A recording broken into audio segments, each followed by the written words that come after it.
con que ya hemos entrado a la sección propiamente del credo. Ya vimos todo lo anterior que nos habla acerca de qué es creer. ¿Se puede creer? ¿Qué significa creer? ¿En quién podemos creer? Todo eso ya lo vimos. Creer como un acto de adhesión, ¿verdad? Eso es la fe, ¿verdad? Yo creo en algo, quiere decir que me adhiero a algo o a alguien. Bueno, ahora vamos a ver no en si se puede creer o no y qué es creer, sino en qué creemos. Y ya habíamos empezado a ver el primer número, el 198, que es creo en Dios Padre. Esa es la primera afirmación del credo, que por cierto habíamos visto, hay dos credos, el símbolo de los apóstoles, el niceno constantinopolitano, al que vamos a seguir es al de los apóstoles, aunque obviamente vamos a recurrir mucho al niceno constantinopolitano, que es el que norma en todas las iglesias desde hace muchos siglos, incluso en las orientales, en las liturgias. Bueno, el 199 creo que no lo habíamos leído, ¿o sí? Sí. Ok, nos quedamos en el 203. Ese es el que vamos a empezar, ¿no? Sí. 203. Vamos a empezar. Alicia, ¿puedes leerlo tú? Muy bien. Dios revela su nombre. A su pueblo Israel, Dios se reveló dándole a conocer su nombre. El nombre expresa la esencia, la identidad de la persona y el sentido de su vida. Dios tiene un nombre, no es una fuerza anónima. Comunicar su nombre es darse a conocer a los otros. Es, en cierta manera, comunicarse a sí mismo, haciéndose accesible, capaz de ser más íntimamente conocido y de ser invocado personalmente. Bueno, quizá en el mundo moderno esto del nombre, pues me llamo Rubén, ya no dice tanto. Hoy que pues más bien nos identificamos como, no sé, el nombre que usas en el correo electrónico, ¿verdad? ¿Cuál es tu nombre de correo electrónico? Tel. ¿El tuyo? María Reina. María Reina. A ver, Roger, ¿cuál es el tuyo? Roger. El mío es Kurwol, por ejemplo, ¿no? Y así pueden encontrar muchas personas que su correo electrónico no es su propio nombre, sino María Bonita, María del Alba, ¿no? Hay muchos nombres de correo electrónico que no son el tuyo. Más aún, ahora es más importante, por ejemplo, tu CURP te identifica mucho más que tu nombre. Tú no le das tu CURP a cualquiera, o mucho más aún, tu NIP. No, pues esto no se lo das más que, pues, no sé, a alguien muy, muy cercano, ¿verdad? Entonces, quizá hoy para nosotros, en estos tiempos de la tecnología moderna, no nos diga mucho eso de dar el nombre es como, una clave importante, pero la verdad es que sí lo es. De hecho, normalmente cuando nos vamos conociendo, lo primero que haces es, ¿cómo te llamas? O, hola, me llamo fulanito, ¿no? Es de las primeras cosas con las que una relación comienza. Sería difícil que comenzara una relación primero diciendo, oye, pues a mí me gustan los huevos cocidos, ¿verdad? Y soy fan de la América. Como que eso no es la primera información que normalmente das. Pues bueno, en la Biblia definitivamente el nombre era lo importante. Por ejemplo, los nombres de las personas eran: soy Rubén Bar Isaac. Rubén Bar Isaac. ¿Por qué? Porque Bar significa hijo de. Entonces soy Rubén, hijo de Isaac. Entonces los nombres identificaban a la familia, a la dinastía. No era lo mismo ser hijo de un perenganito cualquiera que ser el hijo de David, ¿verdad? Hombre, eso sí ya eran palabras mayores.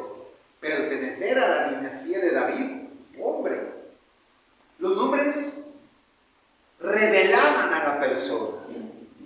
Por eso es importante esto que vamos a empezar a ver, que es el nombre que Dios que revela su nombre.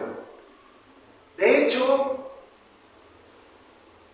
tenemos distintos ejemplos en la Biblia en los que el nombre juega un papel importante. Ustedes recordarán cuando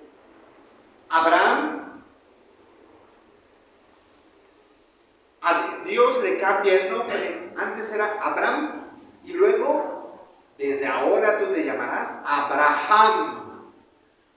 O por ejemplo, cuando el ángel de Yahvé a Jacob le cambia el nombre y le dice: ya no te vas a llamar Jacob, desde ahora te llamarás Israel. Entonces, cambiar el nombre significa cambiar la naturaleza de la persona, cambiar la identidad íntima de la persona. El ángel Gabriel le dice a María: le pondrás por nombre Jesús. Emmanuel. Bueno, Jesús, ciertamente, le dice Jesús, Joshua, el ángel Gabriel. El ángel de José le dice Emmanuel, pero el ángel de Gabriel a María le dice Joshua, ¿verdad? Y ustedes saben que Joshua significa, bueno, sí, pero ¿qué significa? Jesús. Salvador, ¿verdad? Es la traducción, digamos, literal. Bueno, el nombre es, pues, un aspecto importante en la Biblia. Revelar el nombre, cambiar el nombre, darle un nombre. Otro ejemplo, por ejemplo, cuando a Adán, Dios le lleva a todos los animales y ¿qué hace Adán? Les va poniendo un nombre a cada uno de ellos. Eso significa que Adán comienza a ser dueño de esos animales. Es la entrega que Dios le hace a Adán de la creación de los animales, ¿verdad? En la primera fórmula de la creación, Dios se lo entrega literalmente. Ahora esto es tuyo, ¿verdad? Y gobiérnalo, en fin.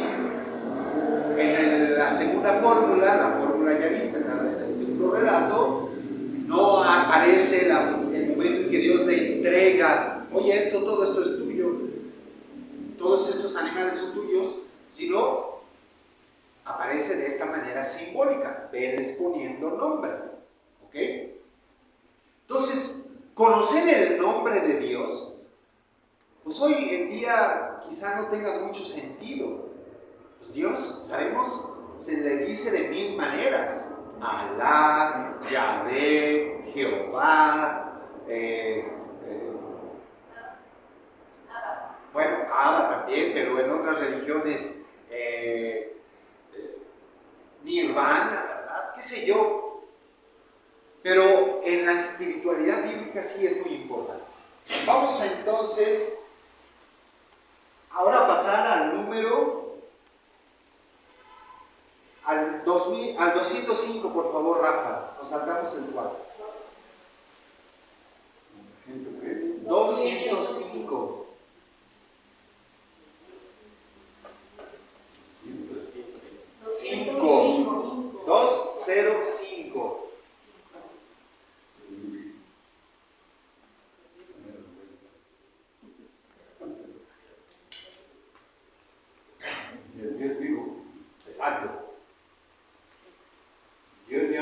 Moisés desde una zarza que arde sin consumirse. Dios dice a Moisés: yo soy el Dios de tus padres, el Dios de Abraham, el Dios de Isaac y el Dios de Jacob. Dios es el Dios de los padres, el que había llamado y guiado a los patriarcas en sus peregrinaciones, el Dios fiel y compasivo que se acuerda de ellos y de sus promesas. Viene a librar a sus descendientes de la esclavitud. Es el Dios que más allá del espacio y del tiempo lo puede y lo quiere, y que pondrá en obra toda su omnipotencia para este designio. Bueno, entonces, primer dato, Dios se le revela a Abraham diciéndole: soy el Dios de tus padres, de Abraham, de Isaac y de Jacob. Dios de Abraham, Dios de Isaac, Dios de Jacob. Ay, gracias, mi vida, ¿qué ves? Entonces, lo primero que está diciendo es: no soy un Dios desconocido, soy familiar para ti. Y hace referencia a los nombres que para Moisés son claves, ¿verdad? Abraham, Isaac y Jacob, los patriarcas. Ya de entrada está dando sus tarjetas credenciales, ¿verdad? Pero no es solamente eso, sino que luego le dice, Tere, por favor, en el mismo párrafo, pero en las letras chiquitas, a ver si las puedes leer. Sí, dice, Moisés dijo a Dios: si voy a los hijos de Israel y les digo, el Dios de vuestros padres me ha enviado a vosotros, cuando me pregunten, ¿cuál es su nombre?, ¿qué les responderé? Dijo Dios a Moisés: yo soy el que soy. Y añadió: así dirás a los hijos de Israel: yo soy, me ha enviado a vosotros. Este es mi nombre para siempre. Dice mi nombre para siempre. Por él seré invocado de generación en generación. ¿Es mi verdad? Yo creo que sí. Sí, es mí. Enseguida, después de presentarse como el Dios de los padres, da su propio nombre. Este es mi nombre. Yo soy. Ese es mi nombre. Que ustedes saben, ¿verdad? Ahí en el número 206 lo dice, al revelar su nombre misterioso de YHWH,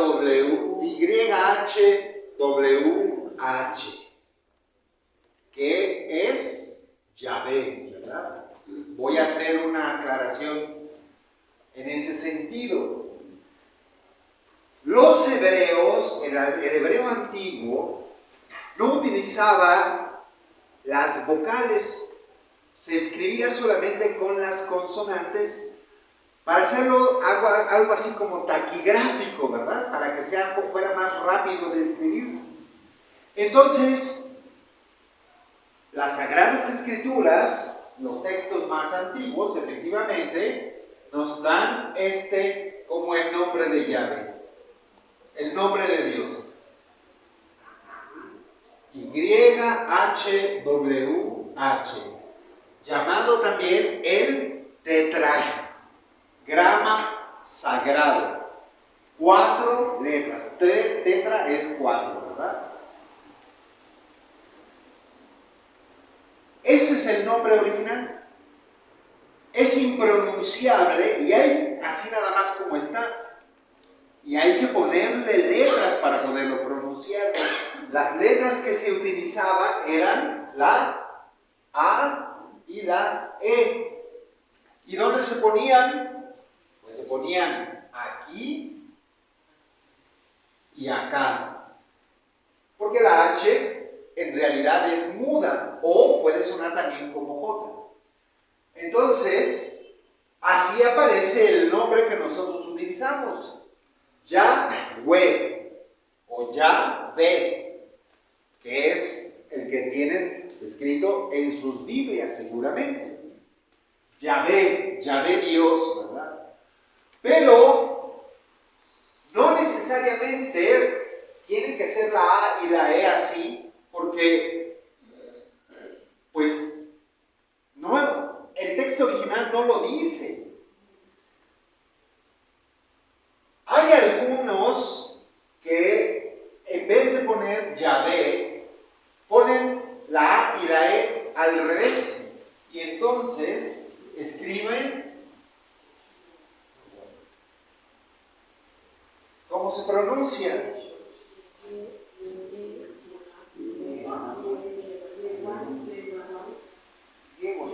Jehová, ¿verdad? Jehová, que después lo escriben como Jehová. De ahí el que los testigos de Jehová utilicen esa nomenclatura. Se dice, bueno, una cosa que sabemos muy ciertamente es que en las Sagradas Escrituras decir el nombre era hacer presente a la persona. Cuando tú decías Tere, Tere se hacía presente de alguna manera en la conversación. Por lo tanto, decir Yahvé, o Jehová más bien, era hacer presente a Dios. Y eso para un judío era algo peligroso, porque se dice, o decían, ¿verdad?, que quien miraba a Dios moría instantáneamente. Nadie puede ver a Dios cara a cara. Solamente Moisés lo podía hacer, porque era el elegido. Entonces, en todo el Antiguo Testamento, cada vez que alguien pronunciara el nombre de Dios, había que ponerse cara al suelo para que no te murieras. Por eso ustedes ven que en algunos pasajes sobre todo del libro de Juan, del Evangelio de Juan, Jesús dice, yo soy, o sea, Yahvé, y entonces la gente se ponía rostro en tierra, se postraban. ¿Por qué? Porque Jesús estaba invocando el nombre de Dios. De hecho, para no invocar el nombre de Dios directamente de Yahvé, por eso es que muchos ponían las letras al revés. En vez de poner Yahvé, porque si lo decían, se hacía presente Dios y te podías morir, entonces mejor decimos Jehová. Jehová. Entonces, de hecho, también aparecieron después otras formas de llamar a Dios, como por ejemplo, Elohim, que se traduce como Señor, o simple y sencillamente Él. Son nombres hebreos de Dios que se utilizan alternativamente. Hay otro, por ejemplo, Adonai. Era otro nombre que se utilizaba para no decir directamente Yahvé, por este problema que yo les decía, que decían los judíos que podían morir, ¿verdad? Bueno, regresemos al tema del texto, ¿verdad? Dice, yo soy, es mi nombre. Creo que ya lo había comentado con ustedes. En el hebreo sucede un poco como el inglés. I am, ¿verdad? Yo soy, I am. I am Rubén significa yo soy Rubén. Pero ¿y qué tal si yo digo I am here? ¿Eso qué significa? Yo estoy aquí. Porque el verbo to be, de donde viene el verbo I am, ¿verdad? El verbo am, es un verbo que significa las dos cosas, ser o estar. Y lo mismo sucede en el hebreo. No es un idioma tan rico como el español. Por eso es que La traducción sí es yo soy, es mi nombre. Pero también se puede traducir como yo estoy contigo. De hecho, a lo largo de las Sagradas Escrituras, y más adelante lo vamos a ver, así se entiende a Dios. Dios es el que está conmigo, el que me acompaña. Por ejemplo, ¿qué le dice el ángel Gabriel a María? Alégrate, María, llena de gracia.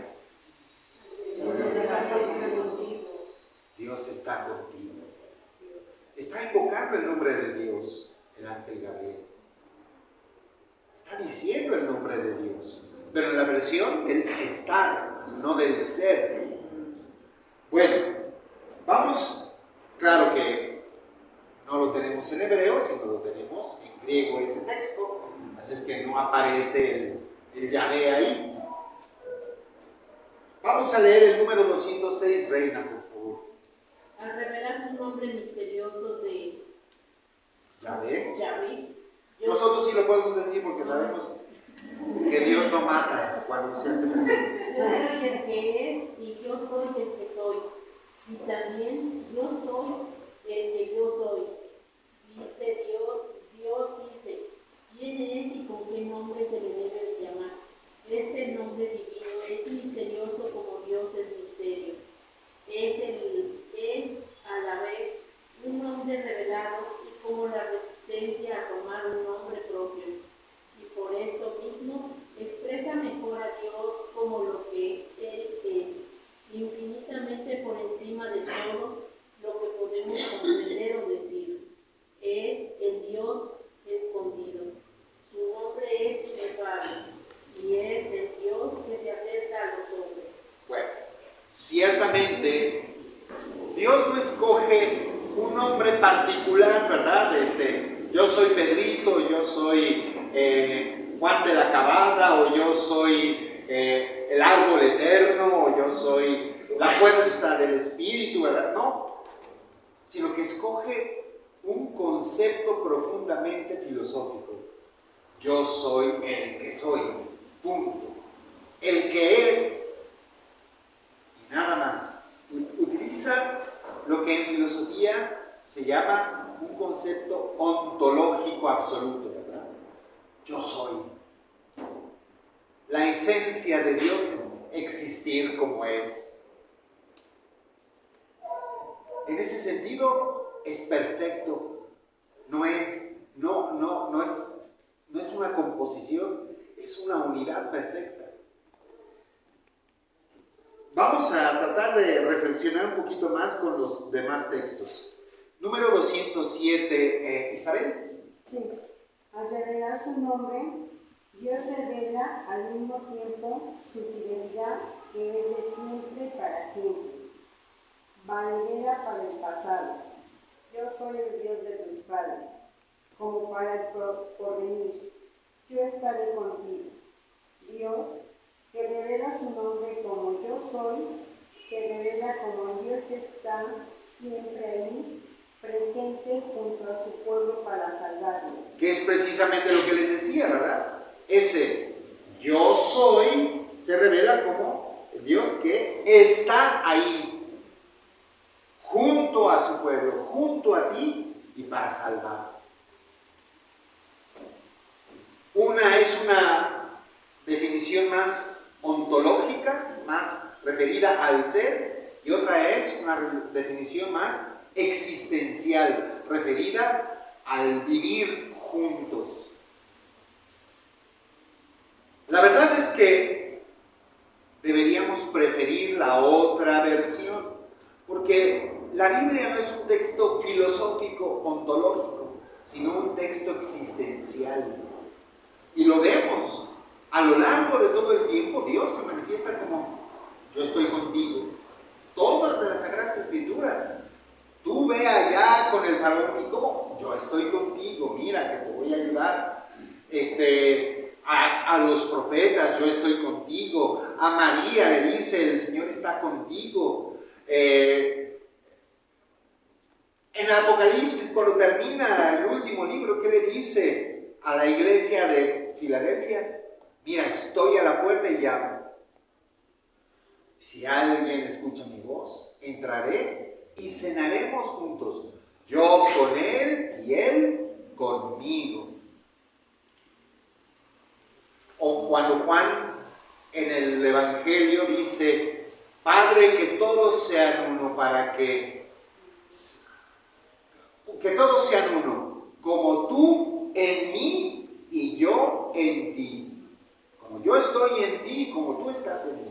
Entonces se dan cuenta,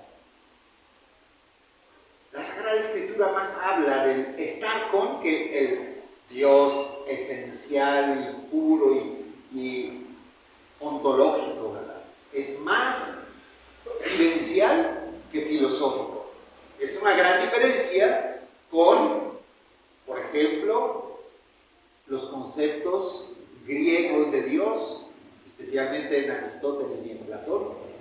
Ellos hablan más del Dios filosófico. La Biblia no tanto habla de ese Dios filosófico, sino de un Dios más bien cercano que camina junto a nosotros. Número 208, por favor, Yolanda. Ante la presencia valiente y misteriosa de Dios, el hombre descubre su pequeñez ante la zarza ardiente. Moisés se quita las sandalias y se cubre el rostro. Delante de la santidad divina, ante la gloria del Dios 3 veces santo, Isaías exclama: ¡ay de mí, que estoy perdido, pues soy un hombre de labios impuros! Ante los signos divinos que Jesús realiza, Pedro exclama: aléjate de mí, Señor, que yo soy un hombre pecador. Pero ¿por qué Dios es santo? Porque Dios es santo. Puede perdonar al hombre que se descubre pecador delante de él. No ejecutaré el ardor de mi cólera, porque soy Dios, no hombre. En medio de ti, yo el santo.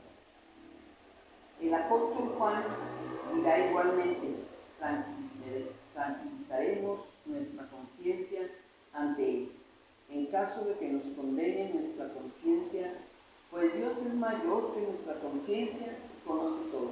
Bueno, entonces, todo un resumen de cómo Dios, este Dios que se revela como un Dios cercano y amoroso, que está siempre dispuesto incluso a perdonar al más pecador. Aún el hombre de más impuros labios puede tener acceso a Dios. Dios tiene entonces esta capacidad de ser flexible. No es el Dios absoluto, sino también es un Dios que se flexibiliza, ¿verdad? Dice por ahí un texto: mi cólera puede llegar hasta la 3ª generación, pero puedo perdonar hasta la 1000ª generación, ¿verdad? Dios misericordioso y clemente.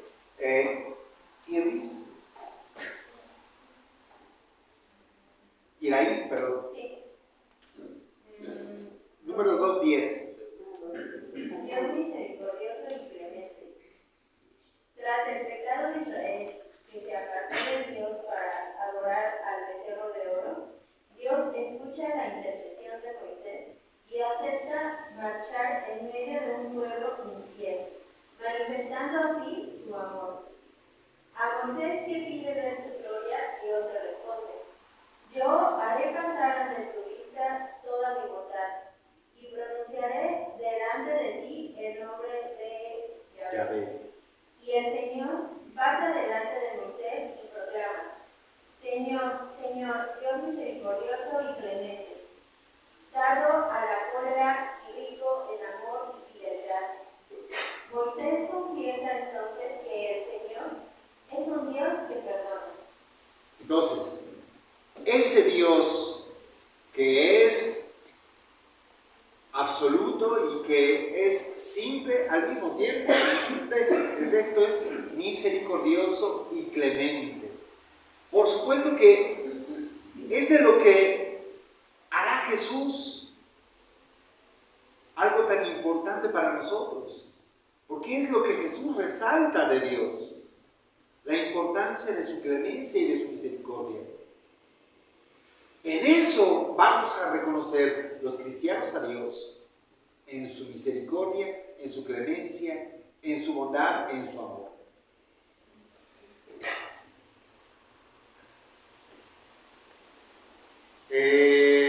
Nos pasamos al número 212, por favor. Roger. Solo Dios es. En el transcurso de los siglos, la fe de Israel pudo desarrollar y profundizar las riquezas contenidas en la revelación del nombre divino. Dios es único. Fuera de Él no hay dioses. Dios trasciende el mundo y la historia. Él es quien ha hecho el cielo y la tierra. Ellos perecen, mas tú quedas. Todos ellos como la ropa se desgastan, pero tú siempre el mismo. No tienen fin tus años.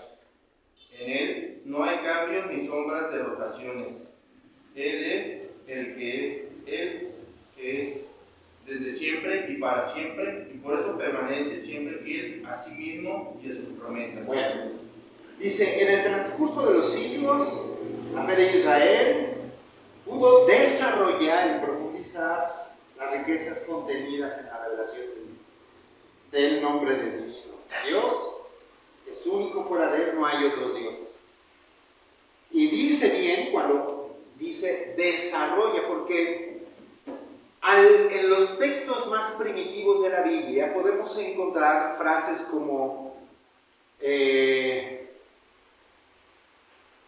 ejemplo, cuando Elías en el monte combate contra los dioses de los paganos. Y ahí pareciera que la Biblia acepta que existen otros dioses.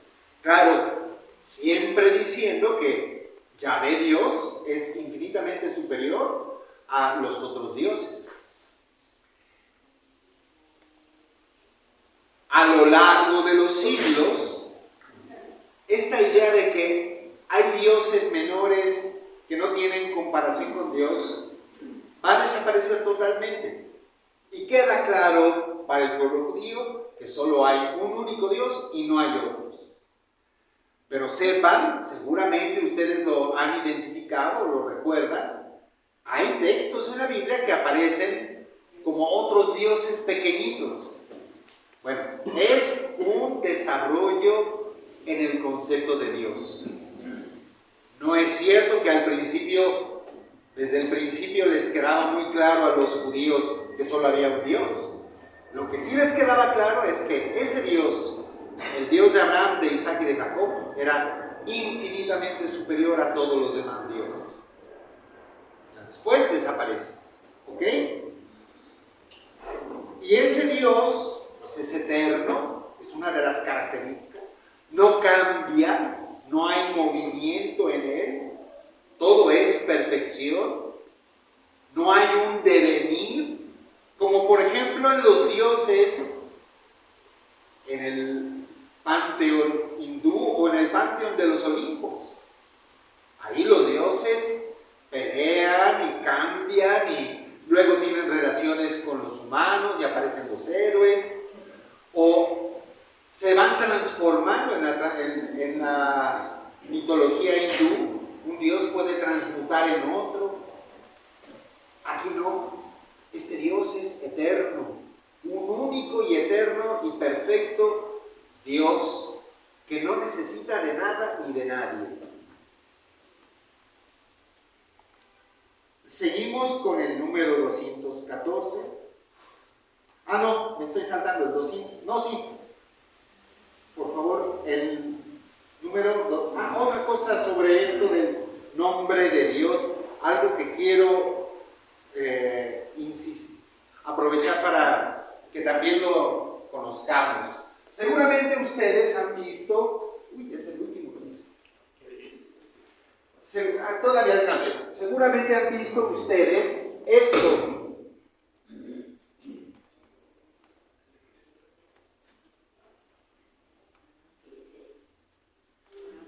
Han visto eso seguramente.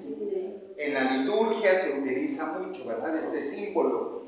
Jesús, hombre salvador. Efectivamente, casi todos entendemos que esto significa Jesús de los hombres salvador, o por eso también a veces lo ponen con JSH, pero esto está mal puesto. Es Jesús de los hombres salvador.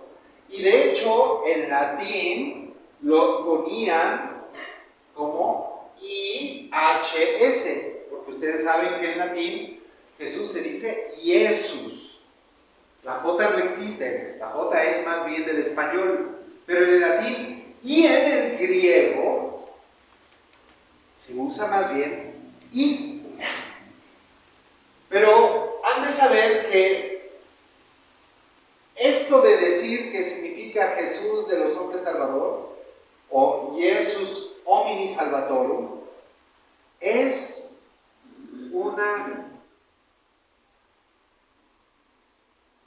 expresión tardía que se introdujo en el latín cuando perdimos el contacto con el griego.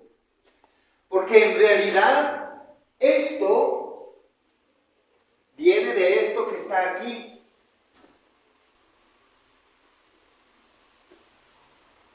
Ahora sí, a ver si por ahí hay uno. Catequesis que nos hayan dejado acceso al. Eso. Bueno, bien. Gracias.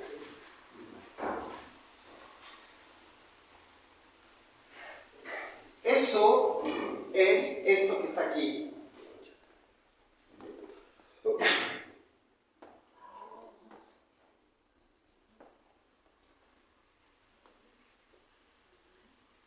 Jesús en griego. Iota, epsilon, sigma, omicron, ypsilon, sigma. Jesús. Así se escribe Jesús en griego, en mayúsculas, porque en minúsculas serían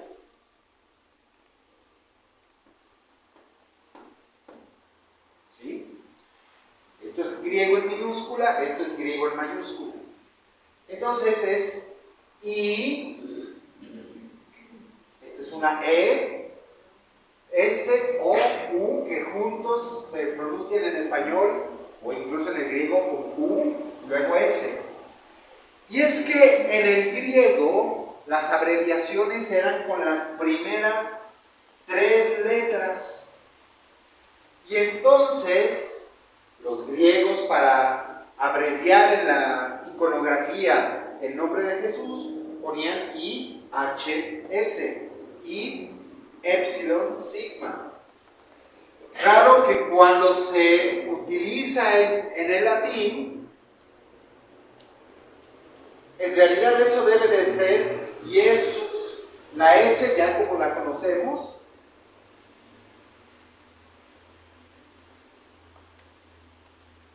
y en vez de H, Jesús, eso es en latín. Entonces, el nombre de Jesús es Jesús IHS. De ahí viene la inscripción que muchas veces utilizamos en las casullas, en los altares o en las paredes de los templos. Nosotros ya después le asignamos, no me acuerdo si fue San Buenaventura, no sé quién, no, más para acá de vecino, lo transformaron en Jesús de los hombres salvador. Entonces, no, eso es una versión posterior. Lo que originalmente significa IHS es Jesús, el nombre de Jesús. ¿Ok? Igual lo dices. Claro, nosotros ahorita estamos viendo el nombre de Dios con el nombre de Jesús, pero aprovecho para una cápsula de información, ¿verdad? Bueno, vamos a este Dios, el que es verdad y amor. Número 214. Carmen, por favor. Dios, el que es, se reveló a Israel como el que es rico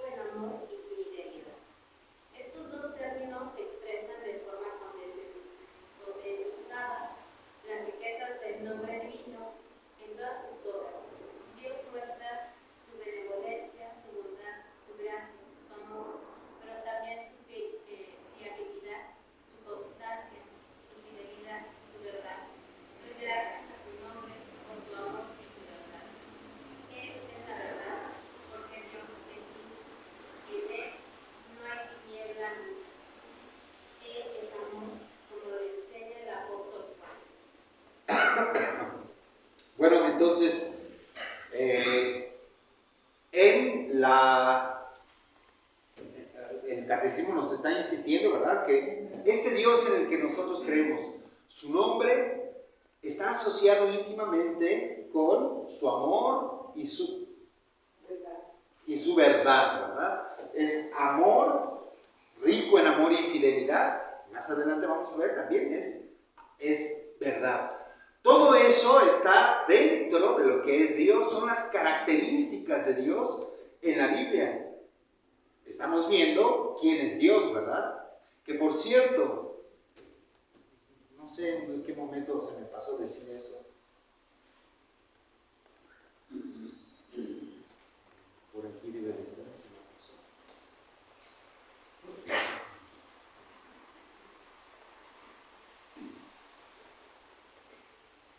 Es que estaba en una de las cosas de la semana pasada. Cuando decimos creo en un solo Dios, estamos diciendo dos cosas, que creemos en Dios, esto es lo que nos une con cualquier otra religión, ¿verdad? Creemos en Dios, pero que ese Dios es único, existencia y unicidad.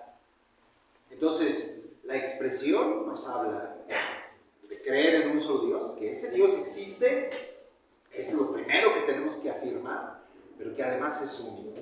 Bueno, regreso yo a el tema.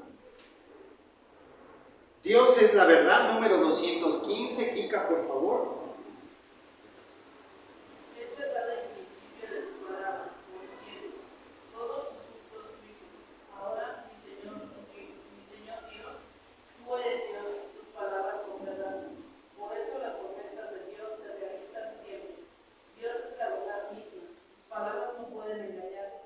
Por ello el hombre se puede entregar con toda confianza a la verdad y a la fidelidad de la palabra de Dios en todas las cosas. El comienzo del pecado y de la caída del hombre fue una mentira del tentador que indujo a dudar de la palabra de Dios, de su benevolencia y de su fidelidad. Bueno, ya seguí su insistencia en que una de las características de Dios es su amor, su misericordia, su fidelidad, su compasión. Ahora estamos viendo otra característica de Dios, que es verdad absoluta. Un término que en los tiempos postmodernos que vivimos empieza a ser un poco complicado. ¿Qué es la verdad?, le pregunta Poncio Pilato a Jesús. Un problema que estamos viviendo en la actualidad, es una de las crisis que vive el mundo postmoderno, el mundo que hoy nos toca vivir. Por todos lados vemos esta expresión de los conspiracionistas, por ejemplo. No es cierto que la Tierra es redonda. No es cierto que el gobierno va a ver por nuestro bien. No es cierto que las vacunas curan. No es cierto. Y empiezan a aparecer por todos lados crisis de la verdad. Hoy a algunos gobernantes se les hace muy fácil decir una cosa y que no se cumpla, sino que sea otra la realidad. Me dejo de llamar a Andrés si no se inaugura la gasolinera. Digo, la fábrica la refinería Dos Bocas. Pues no se ha inaugurado, no ha funcionado, no tenemos ni un litro de gas, pero él se sigue llamando Andrés. Eso de que yo me dejo de llamar, pues no es cierto. Es que vamos a tener para este fin de año un sistema de salud como el de Dinamarca. Y lo ha repetido como 7 veces por lo menos a lo largo de todo su sexenio. Y aquí estamos. Cualquiera puede decir mentiras y no pasa nada. Pero no solamente se trata de este presidente, se trata por todos lados, por todos los políticos en el mundo. Seguramente vieron el tráiler de esta película de ¿cómo se llama? Del candidato, ¿verdad? Que hace este famoso actor Adrián Uribe, ¿verdad? Que a uno les promete una cosa y luego va con otros y les promete lo contrario, y tan fácil, ¿verdad? Haciendo una parodia de lo que es un político. La política está gobernada por la mentira, por desgracia. Y lo insisto, no es solamente de aquí y de ahora, pero cada día se vuelve más cínico. Y cada día cuesta más trabajo saber qué es la verdad. Porque unos te dicen una cosa y por otro lado otros te dicen otra. Unos científicos descubren que el tabaco es dañino y perjudicial para la salud. Y al poco tiempo, las grandes tabacaleras contratan a pseudocientíficos que declaran: bueno, pues es que no queda claro si efectivamente es a causa del tabaco o por enfermedades preexistentes. Y entonces te quedas, bueno, ¿será cierto o será falso? Digo, afortunadamente en ese caso ha quedado ya bastante comprobado que las tabacaleras manipularon durante los 70s y los 80s la información para que pareciera que no es cierto, puede ser que no sea verdad, ¿verdad? El calentamiento global, por ejemplo, otra verdad que ha costado mucho trabajo ir aceptando. Todavía hay gente que defiende que eso es mentira. Bueno, yo lo que estoy diciendo no es si sea verdad o sea mentira, sino el problema que vivimos hoy respecto a la verdad. ¿Qué es la verdad? Hay una crisis en nuestra sociedad, en nuestro mundo postmoderno, de la verdad. Crisis de la verdad. De hecho, hay filósofos que hablan de la deconstrucción de la verdad. Proponen que todo lo tenemos que deconstruir, es decir, si siempre aceptamos que esto era una silla, hay que deconstruir esa verdad y pensar, no, pues no es una silla, es un escritorio, pero no necesariamente, puede ser un objeto distinto, ¿verdad? Porque pues entonces donde se sienta uno, pues un tronco puede ser silla. ¿Y qué es una silla realmente? ¿Es un tronco o es otra cosa? ¿Me explico? No me voy a meter en cuestiones de filosofía, solamente lo estoy mencionando. ¿Cómo? Por ejemplo, Umberto Eco, este es uno de los grandes filósofos postmodernos que han influido en este cuestionamiento sobre lo que es la verdad. Bueno, para nosotros no. Los cristianos, y nos lo dice el catecismo, Dios es una verdad absoluta, inmutable. Él es la verdad. Es algo que no cambia, es algo que además nos revela. Cuando Él revela, revela la verdad. Por ejemplo, nos habla el texto de: el hombre se puede entregar con toda confianza a la verdad y a la fidelidad de la palabra de Dios. El comienzo del pecado, el pecado comienza con una mentira. Es una mentira lo que va a producir el pecado.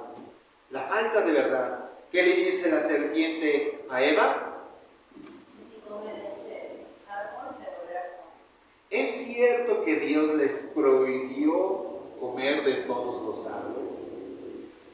Eso es una mentira absoluta y total. Eva puede rebatirle y decirle: no, nos dijo que si comíamos de ese árbol que está en el centro del jardín, moriríamos. Y entonces es cuando la serpiente le dice: no, no es cierto, lo que pasa es que Dios sabe que si ustedes comen de ese árbol, serán como dioses. La mentira como fuente del pecado. ¿De dónde nace del pecado? De la mentira. Bien. Nos saltamos al número 2.18 porque ya está casi por acabarse esto. 2.18, allá, Estela. A lo largo de su historia, Israel pudo descubrir que Dios solo tenía una razón para revelársele, y es escogerlo entre todos los pueblos. Como pueblo suyo, su amor gratuito, Israel comprendió gracias a sus profetas que también por amor Dios no cesó de salvarlo y de perdonarle su infidelidad y sus pecados. Debería de decir perdonarle su infidelidad y sus pecados. Ahí es el autor error. Continúa de una vez con el 2.19. El amor de su Dios Israel es incomparable al amor de un Es padre. comparado. Es comparado al amor de un padre a su hijo. Este amor es más fuerte que el amor de una madre a sus hijos. Dios ama a su pueblo más que a un esposo, a su madre, A su amada. a su amada. Este amor vencerá incluso las peores infidelidades. Llegará hasta el don más precioso. Tanto amó Dios al mundo que dio a su Hijo único. Ok, entonces, si ya habíamos hablado de que Dios es misericordioso, que es fiel, ya hemos hablado también que Dios es verdad, definitivamente, y esta es la gran revelación más cristiana propiamente, Dios es amor. Un amor superior al de un padre o al de una madre hacia su hijo. Es más, superior al de un esposo hacia su esposa. Tanto amó Dios al mundo que le entregó a su hijo único. Dios entrega a su hijo no por sadismo, no por querer acabar con su hijo, sino por salvar al mundo. Efectivamente habrá quien piense, no, pues que Dios es muy cruel por haber mandado a su hijo a sufrir y luego a morir. Es querer ver solamente el árbol y no ver todo el bosque. Es decir, si el hijo viene a morir por nosotros, no es solamente por voluntad del Padre, es también voluntad del Hijo. Él mismo quiso hacerlo. No es que el Hijo fuera el, ay, no quiero, pero bueno, pues ya ni modo, no me queda otra. Sí es cierto que el huerto dice, Señor, si puedes, líbrame de este cáliz, pero que no se haga mi voluntad, sino la tuya. Pero es que la voluntad del Hijo coincide con la del Padre, porque el Padre y el Hijo son uno único. Lo que ama el Padre, ama el Hijo. Lo que quiere el Padre, lo quiere el Hijo. En eso consiste su unidad, que siendo dos personas distintas, coinciden en todo perfectamente. Bueno, hasta aquí lo dejamos. Ya son más de las 8:30, así es que nos vemos la próxima vez que